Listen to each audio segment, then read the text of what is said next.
Bonjour à toutes et à tous, bienvenue sur ce nouveau webinaire Net Investissement. Alors vous avez remarqué, la régie, ils ne savent pas s'amuser parce que je faisais des bruits exprès pour que vous entendiez que j'avais déjà mon micro. Ça commence bien. Allez, on va attendre que tout le monde se connecte. Je sais qu'on est déjà nombreux. Merci évidemment pour votre présence. Je vais regarder un peu Gaël, me dire si on a tous les connectés et si on peut y aller.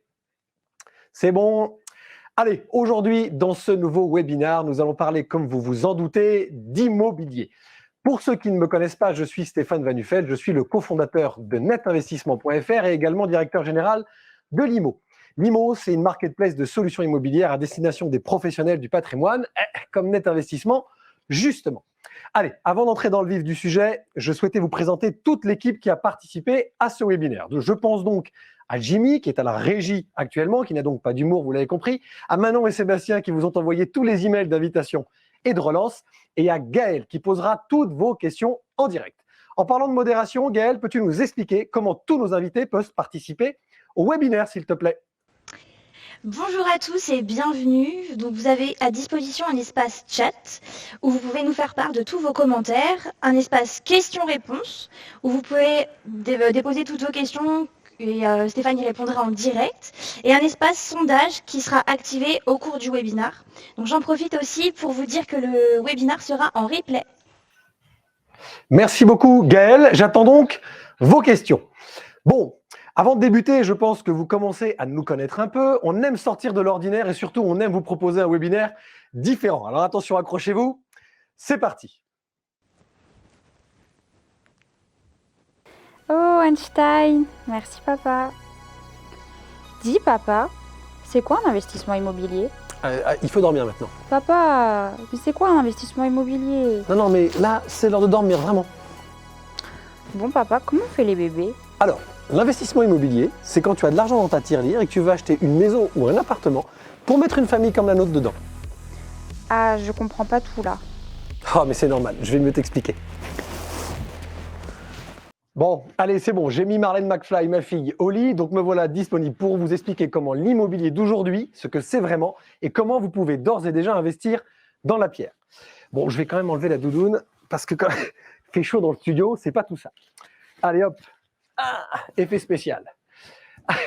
En attendant, je vous propose de répondre à la première question dans la partie sondage, qui est: avez-vous déjà investi dans l'immobilier ou pensez-vous le faire dans les 3 prochains mois? Réponse 1, vous vous renseignez pour le faire. Réponse 2, vous avez déjà un ou plusieurs biens en location. Ou réponse 3, oui, je veux continuer. Gaël, je compte sur toi pour me donner toutes les réponses. Eh bien écoute, c'est en cours, je laisse tout le monde répondre. J'attends toutes vos réponses, donc c'est bien dans la partie sondage. Ça arrive, hein. Tout le monde répond au fur et à mesure. Fais une petite danse pendant ce temps-là. Bon, il y a quand même 2 réponses qui se démarquent, Stéphane. Donc la première, c'est je me renseigne pour le faire. Et la deuxième, c'est j'ai déjà un ou plusieurs biens en location. Évidemment, évidemment. Alors, vous êtes une majeure partie à chercher des informations pour investir dans l'immobilier aujourd'hui, et je suis là pour ça. Alors, il existe en réalité plusieurs solutions. Et aujourd'hui, pour des questions de timing, parce que Gaël me surveille, je vais vous présenter 3 solutions. La loi Pinel, le statut LMNP, location meublée non professionnelle, et les fameuses SCPI, Société civile de placement immobilier. Allez, commençons par la loi Pinel 2022. Vous savez déjà très certainement ce dont il s'agit. Le Pinel est un dispositif de défiscalisation immobilière, ça va de soi. Il permet de bénéficier d'une réduction d'impôt tout en se créant un patrimoine immobilier. Mais quelles sont les conditions à respecter pour obtenir cette réduction? 1, il faut tout d'abord acquérir un bien immobilier neuf ou réhabilité et le mettre en location nue dans les 12 mois qui suivent sa mise à disposition à un locataire qui en fera sa résidence principale. Ensuite, en 2, le bien doit se situer dans une zone tendue. Cela impliquera un plafonnement de vos futurs loyers selon les zones ciblées. Vous pouvez d'ailleurs retrouver la liste de ces zones sur le site du service public. En 3, enfin, vous devez louer le bien pour une durée minimum déterminée, 6, 9 ou 12 ans. Ces durées d'engagement déterminent également le fameux taux de réduction d'impôt auquel vous avez droit. Pour un bien immobilier loué pendant 6 ans, le taux est de 12%, il sera de 18% pour une durée d'engagement de 9 ans et de 21%, figurez-vous, pour une durée d'engagement de 12 ans de location. Une autre mention pour les locataires est à prendre en compte tout de même. Ces derniers ne doivent pas dépasser un certain montant de ressources. Il faudra voir ça un peu plus en détail. Justement, j'y pense. Gaël, est-ce que tu peux nous mettre sur le chat le guide concernant la loi Pinel 2022, s'il te plaît? C'est bon? Allez, parfait. Gaël me dit que le message est ajouté dans la partie commentaires. Alors moi, je ne le vois pas, mais j'espère que vous le voyez. Dans ce guide, vous découvrirez les objectifs, les avantages, les conditions d'éligibilité, ça c'est difficile et pourtant j'avais répété, concernant la loi Pinel. Mais pas si vite. En effet, restez dans la partie 2 de ce webinaire car cette loi va évoluer dès janvier 2023 et je vais tout vous expliquer.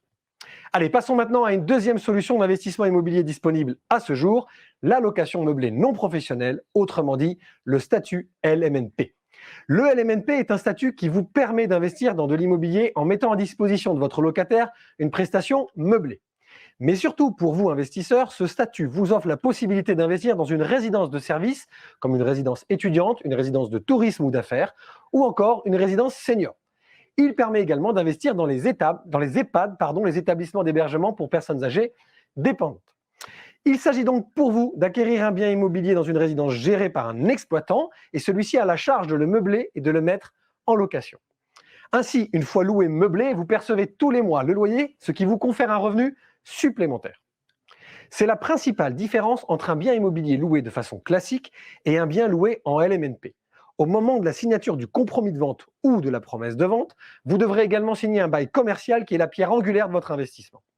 Ce bail commercial n'est pas signé entre vous et un locataire, mais entre vous et la société d'exploitation de toute la résidence, que l'on appelle le gestionnaire. Cette société de gestion sera chargée à la fois de vous verser les loyers, mais aussi d'entretenir la résidence. Sachez également, c'est un détail, que dans certains cas, il est même possible de récupérer la TVA sur le bien, soit 20% du prix d'achat. Maintenant, et je sais que vous l'attendez, le petit plus fiscal. Moins connu que l'immobilier nu classique, l'investissement en location meublée permet de générer des revenus mensuels que l'on appelle des bénéfices industriels et commerciaux, les fameux BIC. Grâce à l'amortissement, vous pouvez vous retrouver non imposé sur vos BIC. Et si vous voulez justement vous générer des revenus complémentaires non imposables, il faut comprendre le fonctionnement de cet amortissement réputé différé, à savoir une option comptable propre au statut du loueur meublé. Cela confère en quelque sorte aux particuliers les mêmes avantages que peut avoir une entreprise. Le principe est simple. Vous pouvez déduire chaque année une partie de la valeur de votre bien immobilier des loyers que celui-ci vous procure au titre de son obsolescence, comme une entreprise peut le faire sur son parc automobile ou sur son parc informatique. Cette charge vous permet donc de déclarer peu ou pas de revenus locatifs et donc de ne pas trop être imposé. De plus, comme pour tout investissement immobilier, l'ensemble des charges inhérentes au projet, la taxe foncière par exemple, mais surtout les intérêts relatifs à un éventuel emprunt bancaire, sont déductibles de ces mêmes revenus locatifs. À cette mécanique simple et largement connue vient donc se rajouter l'amortissement. Si les charges et l'amortissement dépassent le montant des loyers, ce qui est le but des premières années, cet amortissement se reporte. Il est donc réputé différé CQFD. Et lorsque dans le temps, vous n'avez plus suffisamment de charges à déduire de vos revenus BIC et que ceux-ci pourraient alors devenir imposables, vous pourrez utiliser votre réserve d'ARD nécessaire pour ramener vos revenus le plus proche de zéro. Allez, j'essaie de résumer. 1. Vous louez un bien immobilier meublé qui vous permet de générer des revenus mensuels peu ou pas imposables pendant plusieurs années, entre 10 et 15 ans au moins, grâce au principe de l'amortissement réputé différé. 2. Vous bénéficiez d'un bail commercial signé pour plusieurs années, 9 ans en moyenne, avec un exploitant professionnel qui vous exonère de toute gestion locative et porte pour vous une grande part du risque. 3. Dans certains cas, si vous achetez un bien neuf, vous avez la possibilité de récupérer la TVA sur le bien 6 mois après l'acquisition de celui-ci. Je vous rappelle, 20% du prix d'achat TTC. Allez, enfin, vous bénéficiez, une fois votre ARD totalement utilisé, d'un abattement forfaitaire de 50% sur vos revenus BIC, si ceux-ci sont inférieurs à 23 000 € par an, vous permettant une fois de plus de bénéficier d'une fiscalité attractive.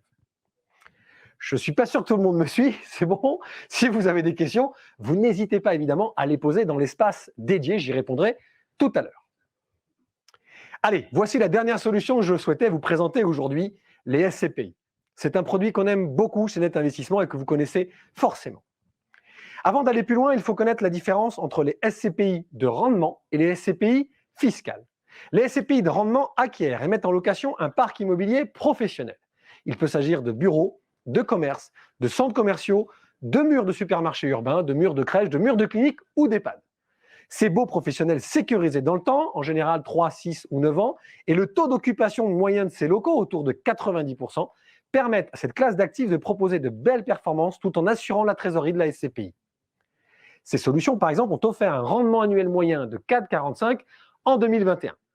Évidemment, à surveiller, les performances passées ne présageront pas des performances futures.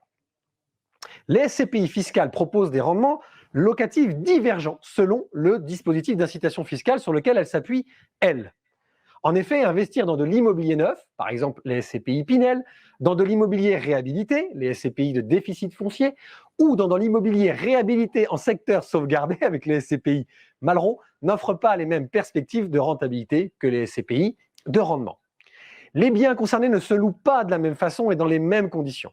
Vous ne pourrez donc pas compter sur une rentabilité faciale moyenne supérieure à 3%, mais vous bénéficierez de réductions ou déductions d'impôts selon la SCPI choisie. Les SCPI de rendement sont certainement la solution la plus évidente pour générer des revenus complémentaires dans la mesure où elles sont construites et pensées pour délivrer des revenus trimestriellement. En plus d'offrir des rendements attractifs, cet actif permet des diversifications thématiques, entrepôts, e-commerce, immobilier vert, santé, éducation, parc immobilier mixte, que sais-je, et géographique surtout, Europe de l'Ouest, Europe de l'Est, bassin ibérique. Quoi de mieux pour s'assurer des loyers rentables et stables sans souci de gestion? Rien, j'en suis sûr, me direz-vous.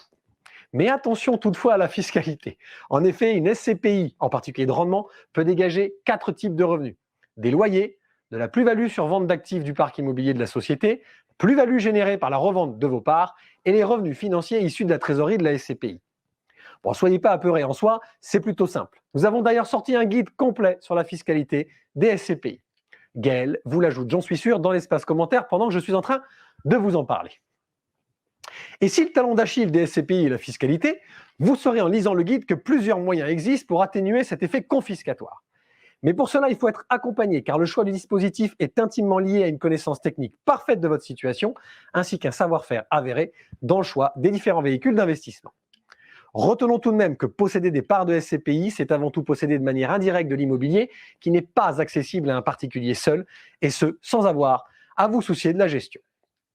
Allez, j'espère que tout cela est clair pour vous, mais alors attention, parce que tout cela, c'était avant.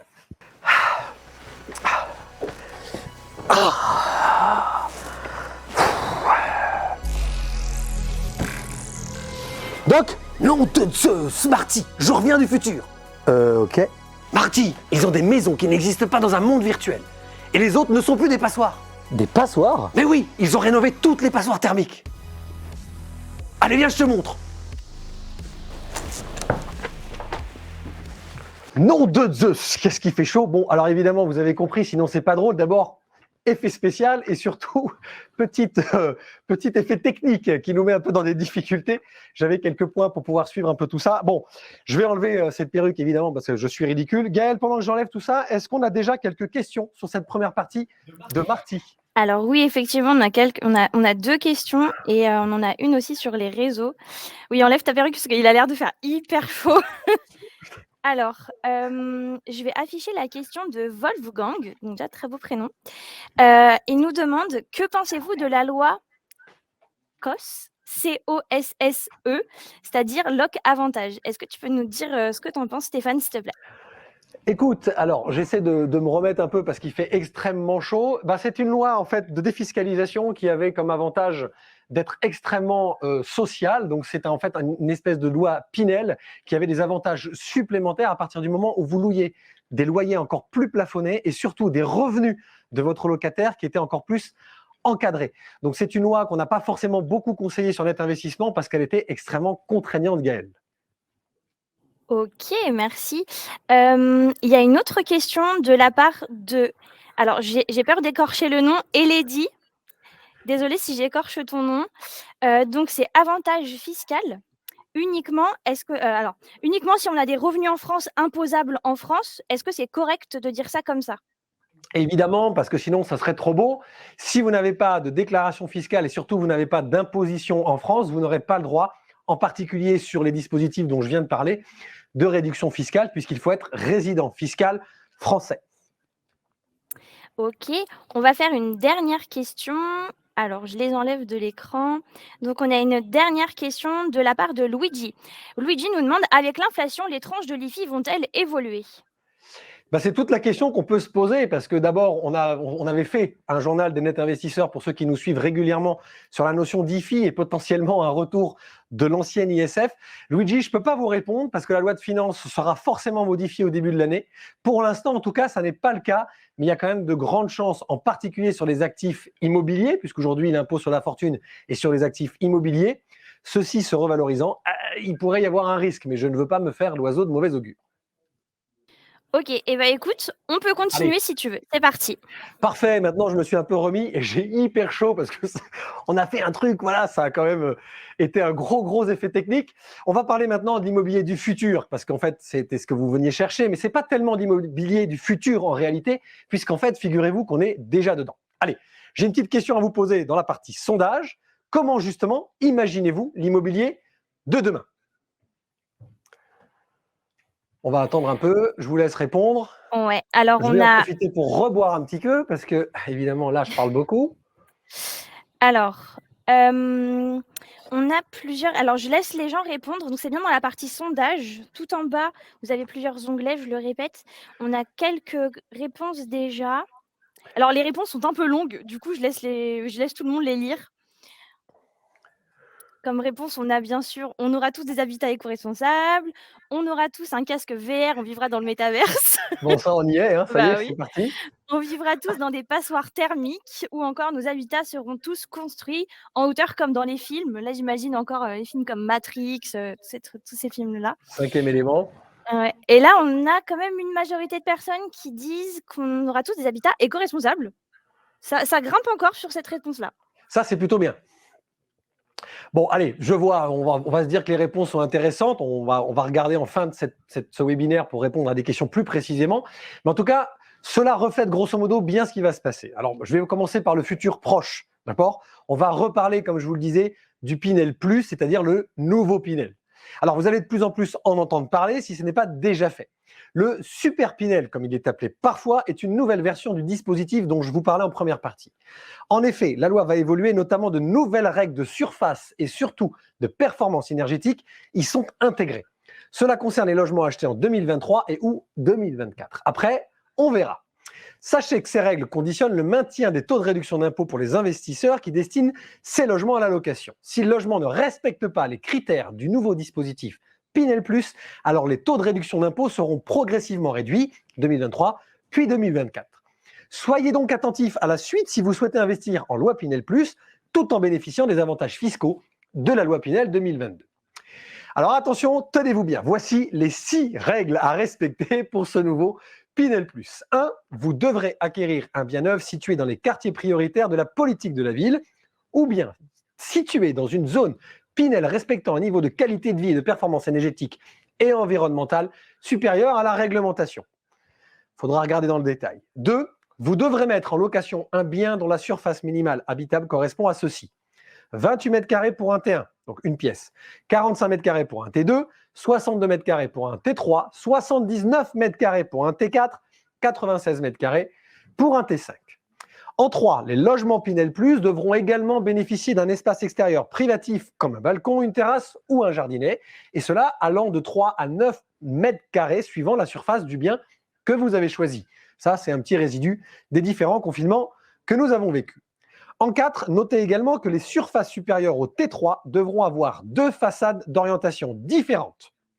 Ça, va falloir cogiter. En 5, concernant les performances énergétiques et environnementales, il va aussi y avoir du changement. La nouvelle réglementation, la RE 2020, qui entre en vigueur en 2025, devra donc être respectée par tous les logements acquis dès 2023. Il s'agit donc d'atteindre la classe A du diagnostic de performance énergétique, mais aussi respecter le label environnement E+, C-, pour les logements dont le permis de construire a été déposé avant le 1er janvier 2022. Et dernier point, pour les logements plus anciens mais acquis en 2023, une réhabilitation devra être effectuée dans le cadre de la RE 2020. J'ai envie de vous dire bonne chance, car ces logements, pour être loués dans le cadre de la loi Pinel demain, devront respecter la classe A ou B du DPE. Compliqué. Pour tous les logements, je le rappelle, qui ne respectent pas ces nouveaux critères, les investisseurs verront leur taux de réduction d'impôt diminuer progressivement. Petite mention pour les logements achetés en 2022 dont le permis de construire a été déposé avant le 1er janvier 2022, les investisseurs de ces logements Pinel bénéficient d'un taux de réduction d'impôt inchangé, et ce jusqu'à la fin de l'année 2022. Les taux restent donc les mêmes que ceux dont je vous ai parlé en partie 1. Et bien qu'on soit fin du mois d'octobre, si vous avez encore la possibilité d'en profiter maintenant, n'hésitez pas à vous lancer avant le 31 décembre 2022. Si vous avez des questions sur ce nouveau système, n'hésitez pas, j'y répondrai à la fin de la partie. Bon, vous l'avez compris, les tendances de l'immobilier de demain, ou de maintenant, selon le point de vue, sont directement liées aux enjeux environnementaux et énergétiques. Vous n'êtes pas sans savoir que nous vivons la plus grande et la plus catastrophique crise écologique que la planète a connue. C'est pourquoi l'État a mis en place ces nouvelles règles pour le Pinel issues de la RE 2020 par exemple. La RE 2020, qu'est-ce que c'est? C'est la nouvelle réglementation environnementale, RE, qui s'inscrit dans l'objectif de neutralité carbone à horizon 2050 et qui concerne les bâtiments neufs. Elle fait suite à la RT 2012, réglementation thermique, et se veut beaucoup plus offensive et ambitieuse contre le réchauffement climatique. Il faut savoir que le domaine de l'immobilier est le deuxième secteur de gaz à effet de serre en France après celui des transports. Les bâtiments, du fait de leur consommation d'énergie, mais aussi de la façon dont ils sont construits, représentent une part conséquente des émissions de gaz à effet de serre en France. Par conséquent, agir sur ce domaine, comme je le disais, c'est évident et surtout c'est primordial. L'objectif de cette réglementation est de faire baisser de plus de 30% l'impact environnemental du secteur du bâtiment. Alors maintenant, concrètement, comment ça va se traduire? Parce que les 6 points, c'est quand même difficile à digérer. Concernant les performances énergétiques, la RE 2020 insiste sur l'isolation thermique du bien, et ce, quel que soit le chauffage. Les exigences de ces indicateurs sont donc renforcées avec la mise en place d'un plafond d'émissions de gaz à effet de serre qu'on appelle le GES. Les futurs bâtiments devront ainsi s'équiper de panneaux solaires, de pompes à chaleur, que sais-je. Concernant l'impact climatique des constructions dans l'ensemble de leur cycle de vie, il s'agira de passer à des matériaux plus durables, plus écologiques et surtout plutôt biosourcés. On parle de bois, de chanvre pour l'isolant, par exemple. Il faudra laisser de côté nos bons vieux béton et acier. Enfin, concernant le confort quotidien du logement, je vous ai un peu parlé dans la première partie du Pinel+. Les logements devront permettre aux occupants de vivre dans des conditions adaptées aux futures conditions climatiques, et je pense notamment aux épisodes de canicule. Mais enfin, on pourrait revenir sur un Covid, on ne va pas se porter l'œil. Il faudra ainsi utiliser des solutions de climatisation passives, par exemple, pour toute nouvelle construction, que ce soit pour une résidence principale, mais aussi pour les biens locatifs qui vous concernent, vous, investisseurs. Allez, on a abordé globalement les lois qui entrent en vigueur très prochainement, mais je voulais également aborder 2 autres sujets avec vous, un petit peu plus sympas. Commençons par le co-living. Alors je vous vois venir. Non, ce n'est pas de la colocation. Ce nouveau concept, d'abord c'est américain, puisque c'est co-living. Ce nouveau concept qui nous vient donc d'outre-Atlantique consiste à partager une maison et un grand appartement entre étudiants, jeunes actifs, hommes d'affaires ou autres. Généralement, ces biens sont loués meublés et tout équipés. La colocation, par définition, est le fait de partager juste un espace de vie et un loyer. Le co-living, quant à lui, comprend à la fois ce partage d'espace de vie et de loyer, mais s'étend également à des services supplémentaires, comme le Wi-Fi, un service de nettoyage, un coworking, une conciergerie, un abonnement Netflix, par exemple. Tout en possédant chacun un appartement privé, je le rappelle, c'est important. Alors oui, globalement, le co-living s'inspire en majeure partie de notre bonne vieille colocation, mais il est vrai que ces services supplémentaires ajoutent en plus aux locataires et donc à vous, investisseurs. Bon, il s'agit donc de vraies locations courtes ou longue durée qui permettent de créer une vie sociale et une vie de quartier à part entière. Le co-living, ce n'est pas seulement réduire les charges de loyer, ce nouveau système s'intègre également dans une évolution du vivre ensemble très à la mode en ce moment. Cela s'inscrit également dans tous ces nouveaux modes de vie et de travail, comme le digital nomade par exemple. Alors pour ceux qui ne connaissent pas, c'est le fait de travailler dans l'univers digital et ce partout dans le monde, ou encore pour les freelances qui sont souvent seuls au quotidien et qui cherchent un lieu convivial où faire de nouvelles rencontres. Ce qui fait le succès réel de ce nouveau système de location, allez, ça réside en 3 points. 1. La pénurie de logements dans les grandes villes les plus attractives. Toujours plus de travailleurs, toujours plus d'étudiants et trop peu de logements. Le co-living paraît une bonne solution pour loger toutes ces personnes tout en créant une vie sociale. 2, la volonté de créer une vie sociale développée, donc, et retourner à l'essentiel des relations humaines. Nous l'avons vu ces dernières années avec la crise sanitaire que nous avons vécue et les confinements, la solitude est une tribulation moderne grave. Les gens souhaitent retourner à l'essentiel des relations humaines et créer une vie communautaire, ce que le co-living permet grâce à ces espaces de vie en commun. Et 3, l'inflation et les dépenses liées au logement dans sa globalité, c'est pas nouveau. L'habitat reste un point de dépense majeur chez les Français. Je pense notamment aux étudiants qui galèrent tous les mois à payer leur loyer et leurs courses à la fois. En mutualisant ces dépenses, les loyers des co-livers, attention, américanisme, restent plus abordables qu'un habitat individuel. Une fois de plus, c'est QFD. Allez, je vois Gaëlle qui me fait des grands gestes, parce que comme évidemment on a un peu dérapé tout à l'heure, elle me presse un peu côté timing. Donc si vous avez des questions, n'hésitez pas à me les envoyer dans la partie dédiée, qu'on puisse prendre du temps à la fin. Allez, passons enfin au dernier point, le métaverse. Le métaverse dont on a tous entendu parler, je vais y revenir parce que évidemment, l'un des plus grands réseaux sociaux mondial, Facebook, s'est lancé à corps et à cri dans ce sujet, en changeant même son nom en Meta. Alors oui, le métaverse, c'est pas l'immobilier comme on l'entend et cela peut paraître très flou, mais je ne pouvais pas passer à côté. Chez Net Investissement, on souhaite aussi ouvrir les chakras de nos clients, alors je me dois de vous parler d'innovation. Le métaverse, c'est un monde virtuel structuré et ouvert où chacun peut être qui il veut et faire ce qu'il veut, c'est-à-dire dépenser son argent comme il veut, avoir les cheveux bleus, devenir un troll comme vous voulez. Pour comparer, je ne sais pas si vous avez vu le film Ready Player One de Steven Spielberg ou le film Matrix dont parlait Gaël tout à l'heure, mais globalement, c'est à peu près ça. Alors je vais tout de même commencer par un laïus que je suis obligé de faire. L'investissement dans le métaverse offre certes de nombreuses perspectives, mais ce type d'investissement, quel qu'il soit, crypto-monnaie, immobilier, NFT dans l'art, etc., présente des risques de perte en capital majeurs. Bien que la technologie avance à grands pas, l'investissement dans le métaverse est un nouveau marché. Et qui dit nouveau marché dit aussi instabilité et risque. Prenez donc bien garde à cela. Voilà, ça, c'est dit. Vous savez que chez Net Investissement, on aime l'innovation, mais il faut quand même rappeler qu'il faut raison garder. Maintenant, c'est ça qui est intéressant. Côté immobilier, vous l'avez très certainement vu dans la presse, beaucoup de marques comme Gucci, Nike ou Balenciaga ont déjà investi en achetant des surfaces de pixels comme on achèterait un terrain pour faire construire un magasin dans le métaverse. Je pense notamment à Carrefour, que vous connaissez bien, qui a acquis une parcelle dans The Sandbox et qui a d'ores et déjà réalisé une session de recrutement animée par l'avatar de leur PDG, Alexandre Bontard. Alors ok, les grandes marques peuvent le faire, mais et nous? Et vous? Bon, très clairement, il y a un gros buzz autour du métaverse et de l'investissement immobilier, et forcément, les prix se sont envolés, et pour ensuite s'écrouler sur certaines plateformes. Il ne faut donc pas précipiter, je le disais tout à l'heure, c'est important, je le rappelle, mais ne vous précipitez pas. Et comme on dit, ne faites pas partie des victimes du marketing. Tout ça va être un très grand champ de jeu pour les grandes marques, peut-être pas forcément encore pour l'investisseur particulier.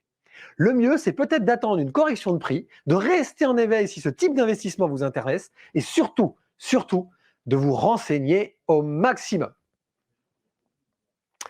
Bon, là, je pense qu'il y a deux personnes qui ont fait un malaise vagal à côté parce que je parle beaucoup trop. Je vous ai donné un maximum d'informations et je pense que vous avez pas mal de questions.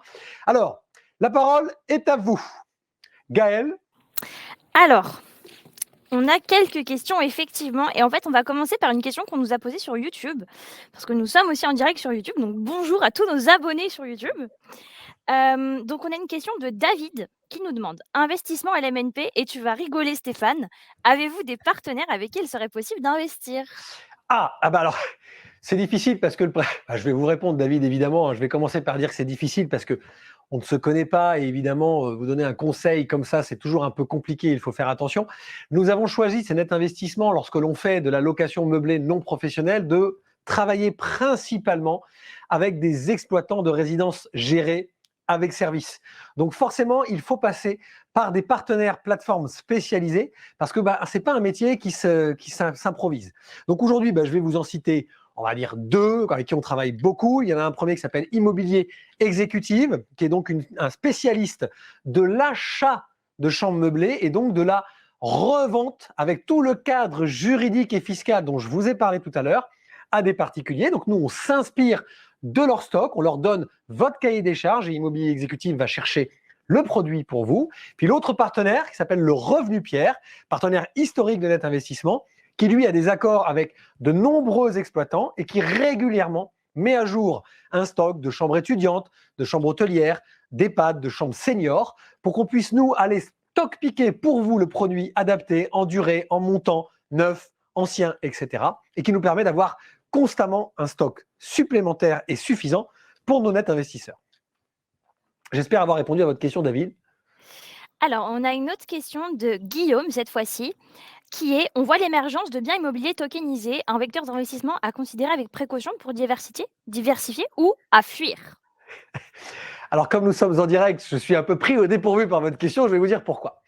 Parce qu'aujourd'hui, tout ce qu'on se disait il y a 5 secondes, enfin 5 minutes plutôt sur le métaverse, le temps passe très vite, sur le métaverse, c'est quelque chose qui peut être extrêmement effrayant et il faut faire très attention vu ce qui s'est passé les 18 derniers mois, en particulier avec des plateformes où vraiment tout s'est écroulé et on est au bord carrément d'un sujet d'escroquerie, selon moi. En revanche, sur le sujet de l'immobilier, ce qu'il faut regarder d'un œil, et on le fait chez Net Investissement, mais nous ne sommes pas les seuls, c'est justement ce sujet de tokenisation de l'immobilier qui aujourd'hui est déjà en vogue en Amérique du Nord, en particulier au Canada. Vous avez déjà des organismes qui se sont spécialisés. C'est un sujet qui est pris à bras-le-corps en France par des grands opérateurs, que ce soit les opérateurs de SCPI, de foncières ou de private equity immobilier, parce que cette notion, quelque part, de fluidifier l'immobilier devient intéressant. Je le rappelle pour ceux qui ne le savent pas, la tokenisation, c'est d'utiliser les nouvelles technologies, on va appeler ça issues de la blockchain, pour donner finalement à un bien immobilier une part, un token,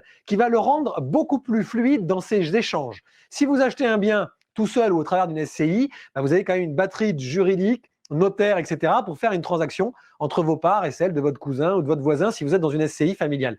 Maintenant, avec la tokenisation, finalement, ces parts de propriété d'un bien immobilier peuvent être échangées sur des outils technologiques de type blockchain avec sécurisation à n'importe quel moment. Et tant que vous possédez ce token, vous possédez le gain, c'est-à-dire issu des loyers, qui est issu de ce token. Donc moi, je garde quand même un œil très, très optimiste sur ce sujet parce que ça va secouer le marché immobilier et ça va le rendre, pardonnez-moi du jeu de mots un peu pourri, moins immobile. Voilà, je ne sais pas si j'ai répondu à la question Gaël, je ne peux pas faire mieux. Si, c'est très bien. On a une seconde question de Guillaume. Qui est: ces nouvelles normes sur le Pinel Plus ne seraient-ils pas inflationnistes et donc peu rentables du fait du plafonnement des loyers? C'est toute la question qu'on nous pose beaucoup, que ce soit nos clients, la presse, etc. Beaucoup de gens nous demandent qu'est-ce que ça va donner ce Pinel Plus. Parce que moi qui suis beaucoup en relation, que ce soit au travers de Net Investissement ou de l'IMO avec les promoteurs, il y a une double réaction chez les promoteurs. La première réaction, les promoteurs de qualité, en tout cas ceux que j'aime beaucoup, et je vais en citer un parce que c'est important d'en parler, c'est Green City Immobilier, et Stéphane Aubé, son président, dit toujours lorsqu'il y a une nouvelle norme, et il l'a vécu avec la RT 2005 il y a plus de 15 ans, la RT 2012 il y a 10 ans, et la RE 2020, ça force les professionnels de l'immobilier qu'ils sont à se réinventer ou à faire de la recherche, du développement et à faire l'immobilier de demain. Ce qui est déjà le cas pour beaucoup de promoteurs qui ont déjà beaucoup travaillé sur les matières biosourcées, sur les matières économisatrices de bruit, de chaleur, d'énergie, etc. Ça, c'est la première réaction. Mais la deuxième réaction, il est obligé de le dire derrière, c'est qu'ils ne sont pas là non plus pour distribuer leur marge. Donc forcément, si vous devez avoir des contraintes énergétiques, phoniques, etc., beaucoup plus fortes, en particulier sur l'effet de serre, ça demande finalement une sorte de, j'aime pas le terme, de bunkérisation des biens immobiliers pour qu'ils ne soient ni trop froid l'hiver, ni trop chaud l'été, qu'ils s'autosuffisent avec de la récupération de pluie, des panneaux solaires, etc. Donc forcément, c'est pas très compliqué de comprendre que ça va être plus cher à construire. Donc on a là déjà des terrains qui sont chers, des maires qui ont du mal à lâcher des permis de construire, donc c'est de plus en plus difficile pour un promoteur d'avoir finalement un compte d'exploitation au départ qui commence bien. Je vais vous rajouter la petite couche, on va espérer que ça ne dure pas trop longtemps pour les Ukrainiens en particulier, de cette crise qui finalement est très inflationniste sur les matières premières, sur les fluidifications des énergies, le pétrole, etc. Et vous rajoutez à ça des normes énergétiques qui rendent la construction de toute façon plus chère à effectuer. Oui, en effet, je suis obligé de vous répondre, Guillaume, il risque d'y avoir un petit effet inflationniste, en tout cas en 2023-2024, d'où le fait qu'on peut se poser la question de est-ce que malgré une baisse de réduction d'impôt du fait de ne pas passer en Pinel Plus l'année prochaine, est-ce que ça ne vaut pas toujours le coup peut-être sur certains produits de rester en Pinel normal, quitte à avoir une réduction d'impôt réduite de 10 ou 15%? Merci Stéphane. Alors moi, je vais te poser une question en fait qu'on a pas mal reçue en message privé sur Facebook, qui est, et tu as déjà bien répondu à cette Ouais. question-là, mais le prix classique avec une défiscalisation moindre à partir de 2023, est-ce que ça reste une bonne affaire? Bah, c'est ce que je disais. C'est ce que je disais en fait. D'abord, je vais vous dire, parce que je suis conseiller en gestion de patrimoine depuis 20 ans, je sais, ça se voit pas, n'insistez pas. On a ça me fait marrer de faire le con. Pardonnez-moi, excusez-moi. Donc, la bonne affaire, le terme bonne affaire, déjà, c'est un terme qui ne convient pas à quelqu'un un peu puriste de la gestion de patrimoine comme moi, parce qu'en fait, bonne affaire, c'est une perception de l'esprit. Est-ce qu'une bonne affaire, c'est d'avoir 4% de rendement? Est-ce qu'une bonne affaire, c'est de faire une plus-value de 10%, de 20%, de 30%? Posez-vous la question. Ça n'est finalement qu'une carte, une version de votre carte et de votre territoire d'évolution. Donc, est-ce une bonne affaire? Oui, à long terme, pour rester un optimiste naïf comme d'habitude. Oui, pourquoi? Parce que même s'il y a cet effet inflationniste dont on parlait avec Guillaume juste avant, même s'il va y avoir un coût de construction plus élevé, que les loyers ne vont pas pouvoir pour autant suivre aussi vite que ce coût de construction, parce qu'on parle quand même de 8 à 10% de coûts supplémentaires dans la construction,